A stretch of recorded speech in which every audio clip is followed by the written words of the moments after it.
I still remember the exact moment my entire world tilted, right there in the middle of what was supposed to be the happiest day of my life. The music was playing softly, my friends were laughing, and everyone was congratulating me on graduating. That's when I saw my dad lean in close to my mom and whisper something that made her smile freeze, just for half a second. At the same time, my sister quietly put down her drink, grabbed her bag, and slipped out the door without saying goodbye to anyone. In that moment, I realized something was very, very wrong. What I did next would tear my family apart forever, and I still don't know if I was right or completely heartless. So tell me honestly, if you were in my place, would you have done the same thing? Because what you need to understand is that this wasn't just a graduation party. This wasn't just a weird family moment. This was the end of years of lies, secrets, favoritism, and silent suffering that I had swallowed since I was a kid. And when I finally spoke up, when I finally announced the truth out loud, there was no going back. Some people cried, some people screamed, and some people looked at me like I had just destroyed everything they worked so hard to hide. Let me rewind a bit, because none of this will make sense unless you understand my family and the kind of household I grew up in. From the outside, we looked perfect. My dad was the hardworking, respected guy in our community. My mom was calm, polite, always hosting relatives with a smile. And my sister, who is 3 years older than me, was the golden child. Let's call her Sarah. Sarah could do no wrong. If she got good grades, it was because she was naturally brilliant. If she messed up, it was because she was under pressure or too sensitive. And me, I was the other one, not ignored exactly, but never really seen either. Growing up, I learned very early that praise was not equally distributed in our house. If I brought home a good report card, my dad would nod and say, "Good, that's expected." If Sarah did the same, there would be sweets, phone calls to relatives, and long speeches about how proud they were.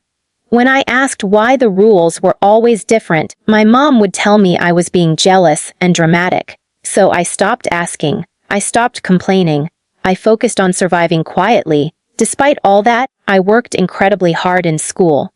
Not because my parents pushed me, but because I wanted out. I wanted independence. I wanted a future where I wasn't constantly compared to my sister or made to feel like I was always one step behind.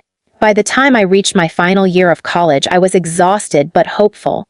I had good grades, a part-time job, and dreams that felt just within reach. The graduation itself was a big deal. Extended family was invited, my friends came, and my parents insisted on throwing a party at home. I remember feeling nervous but excited. I thought maybe, just maybe, this would be the day they finally saw me. The day I wasn't just the other child. The house was decorated, food was laid out, and everyone kept telling me how proud they were. For a few hours, I let myself believe that things were finally changing. But then there were little cracks. Small things that didn't sit right with me. Sarah arrived late and barely spoke to me. She avoided eye contact, stayed on her phone, and looked irritated whenever someone congratulated me. At first, I brushed it off. I thought maybe she was just stressed or tired. My dad, on the other hand, kept disappearing into another room with my mom, whispering urgently. Every time I walked in, they stopped talking. My stomach kept tightening, but I told myself I was overthinking. Then came that moment. The one I can't forget no matter how hard I try. I was standing near the table, thanking an aunt, when I saw my dad lean in and whisper something to my mom. I couldn't hear the words, but I saw her expression change. Not shock, not anger, but this strange mix of relief and guilt. Almost like someone who knows a secret is about to come out. Seconds later, Sarah quietly left. No announcement. No goodbye. Just gone. I remember asking my mom where Sarah was going, and she said, "She's not feeling well." But her voice shook. That's when it hit me. This wasn't about me graduating. Something else was happening behind my back, on the very day that was supposed to be mine. Now here's the part that hurts the most. This wasn't the first time I felt like my family was hiding something big from me. Over the years, there had been moments that didn't add up. conversations that stopped when I entered the room, decisions made without asking me, financial support that always somehow went more in Sarah's direction. When she needed help, it was immediate. When I did, there was always an excuse. A few months before graduation, I had overheard an argument late at night. I was in my room, half asleep, when I heard raised voices. My dad was angry, my mom was crying, and Sarah kept saying, "She can't know. You promised she would never know." At the time, I convinced myself it was about something small, maybe money, maybe Sarah's relationship. I didn't want to believe it involved me. But standing there at my graduation party, watching my sister disappear and my parents whisper like co-conspirators, all those memories came rushing back. My chest felt tight. My hands were shaking. I smiled for the guests, but inside, I was unraveling. After most people had eaten and the mood had settled, my dad tapped his glass and said he wanted to make a short speech. Everyone quieted down. I stood next to him, my heart pounding. He talked about how proud he was, how hard I worked, how this was a big milestone, and for a brief second I felt warmth, validation. Then he said something that made my blood run cold. He thanked my sister for everything she's sacrificed for this family. People clapped politely, but I felt like the ground dropped out from under me. Sacrificed. For what? Why was this being brought up now, at my graduation? I looked at my mom, hoping for answers, but she wouldn't meet my eyes. That's when I knew. Whatever this secret was, it had something to do with me, Sarah, and everything I thought I knew about my life. Later that night, after most of the guests had left, I confronted my parents. I asked them directly what was going on. At first, they tried to brush me off. They said I was tired, emotional, reading too much into things. But I didn't back down. For the first time in my life, I refused to be quiet. Finally, my mom broke down. She started crying, saying she never wanted me to find out like this. My dad looked angry, not at himself, but at me, like I was causing trouble by asking questions. And then he said the words that changed everything. This conversation was supposed to happen later. Later. After my graduation. After they had finished pretending everything was fine. What I learned in that conversation shook me to my core, and I won't lie, it made me question my entire identity. But before I tell you exactly what that secret was, I want you to stop for a second and put yourself in my position. Imagine realizing, on the happiest day of your life, that your family has been hiding something massive from you for years. Imagine knowing that the people you trusted the most decided what you deserved to know and when. So tell me, honestly, if you were me, would you keep digging for the truth, even if it meant blowing everything up, or would you stay silent to keep the peace? Because at that moment, standing there in my living room with tear-streaked faces and unanswered questions, I had a choice. I could walk away and pretend I never asked, or I could force the truth out into the open, no matter the cost.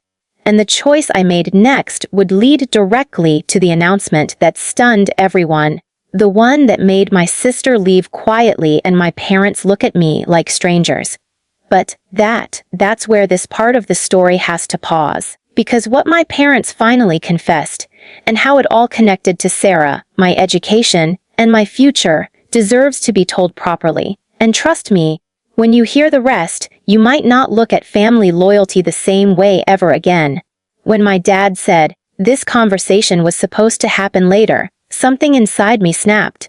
All my life, later had been the excuse. Later will explain. Later you'll understand.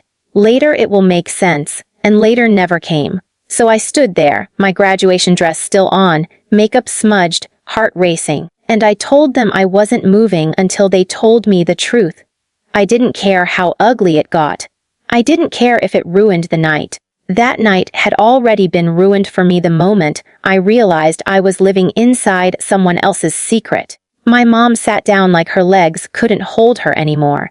She kept wiping her face and saying she was sorry, over and over, like that alone could undo years of silence. My dad stayed standing, arms crossed, jaw tight. He looked more annoyed than ashamed, which hurt more than anything. Finally, after what felt like hours but was probably just minutes, My mom whispered the words that changed how I saw my entire childhood. She said that when she got pregnant with me, it wasn't planned. They were struggling financially, emotionally, everything. My dad wasn't ready for another child. And that's when she said it. She said Sarah had stepped up in ways I was never supposed to know about. At first, I didn't understand what she meant. I asked her to explain, slowly, clearly, like she was talking to a stranger. My dad sighed loudly and said there was no point dragging it out anymore. Then he told me that when I was born, Sarah was forced to grow up fast. Too fast. They leaned on her for everything. She took care of me while they worked extra hours. She gave up opportunities, hobbies, even friendships.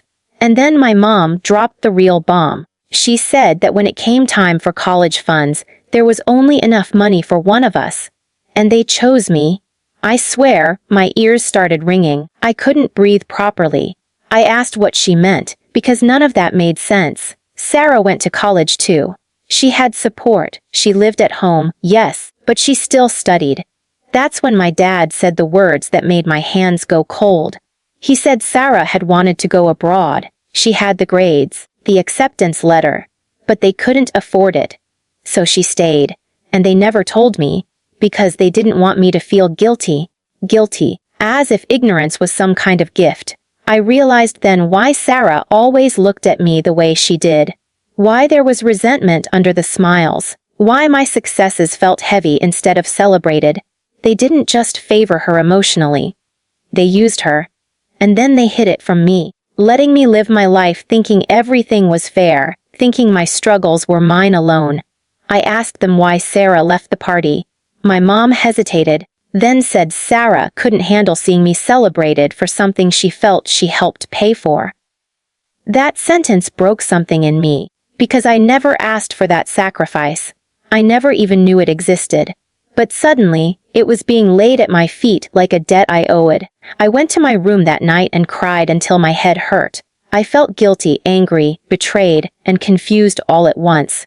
I kept replaying every memory with Sarah, wondering which smiles were real and which were forced. I wondered how many times she swallowed her feelings while I complained about small things, completely unaware of the weight she carried. The next morning, I woke up to dozens of messages from relatives thanking me for the party. From friends congratulating me again, and from Sarah nothing, complete silence. I tried calling her. Straight to voicemail. I texted her asking where she was, if she was okay, no reply. Days passed like that. The house felt tense and quiet. My parents acted like nothing had changed, like the truth being out didn't require any follow-up conversation. But I couldn't let it go. I needed to talk to Sarah. I needed to hear her side, not the filtered version my parents gave me. I finally went to her apartment, a small place she shared with a friend. When she opened the door and saw me, her face hardened. She didn't invite me in. She didn't ask how I was. She just said, "What do you want?" And that hurt more than I expected. I told her I wanted to talk, that I knew everything. She laughed bitterly and said, "You know what they want you to know." That's when everything spilled out. She told me how, from the moment I was born, she felt like she stopped being a daughter and started being a backup parent. How every dream she had was postponed, just for a little while, until it quietly disappeared. How she loved me, but also resented me, and hated herself for feeling that way. She said watching me graduate felt like watching the life she could have had. I cried. I apologized. I told her I never knew. She looked at me and said, "That's the worst part. You got everything, and you didn't even have to know the cost." I went home that day feeling hollow. I understood her pain, but I also felt trapped between guilt and anger. Because while she suffered, I was also a victim of my parents' choices. They took away my agency, my ability to decide how I wanted to live with that knowledge. They turned my achievements into something tainted. Weeks went by, and the tension only grew. My parents kept hinting that I should make it up to Sarah, that I should help her financially now that I had graduated and found a decent job. They never outright said it, but it was implied. Subtle comments about responsibility, about family duty, about sacrifices, That's when I realized something important. They weren't done controlling the narrative. They weren't done deciding who owed what to whom. And if I didn't set boundaries now, I never would. So one evening, I asked everyone to sit down. My parents, Sarah, all of us in the same room for the first time since the party. The air was thick with tension. My hands were shaking, but my voice was steady. I told them I loved them, but I was done being kept in the dark. I said I refused to carry guilt for decisions I never made. I acknowledged Sarah's sacrifices, but I also said they were our parents' responsibility, not mine. That's when my dad exploded. He said I was selfish, ungrateful. That family helps family, no questions asked. And that's when I finally said it. I said that if they truly believed that, they should have trusted me with the truth from the beginning. I said love without honesty isn't love, it's control. Sarah sat there quietly, tears running down her face. And then she surprised everyone. She said she was tired of being the martyr, that she didn't want my money or my pity. She wanted accountability. She wanted our parents to admit what they did was wrong. Silence filled the room. My mom cried. My dad didn't apologize. But something shifted. The secret was no longer mine to carry alone. In the months that followed, our family changed. Some relationships healed slowly. Some never fully recovered. Sarah and I are rebuilding, carefully, honestly. It's not perfect, but it's real. As for my parents, there's distance now. Boundaries. Conversations we never had before. Looking back, I still wonder if announcing the truth, pushing for answers, was the right thing to do. It caused pain. It exposed wounds that were festering quietly, but it also gave us a chance to stop pretending. So that's my story. If you were in my place, would you have stayed silent to protect the illusion of peace, or would you have chosen the painful truth? If you were on my side, like this video, subscribe for more stories like this, and share your final thoughts on this whole mess in the comments. I'll see you all in the next story.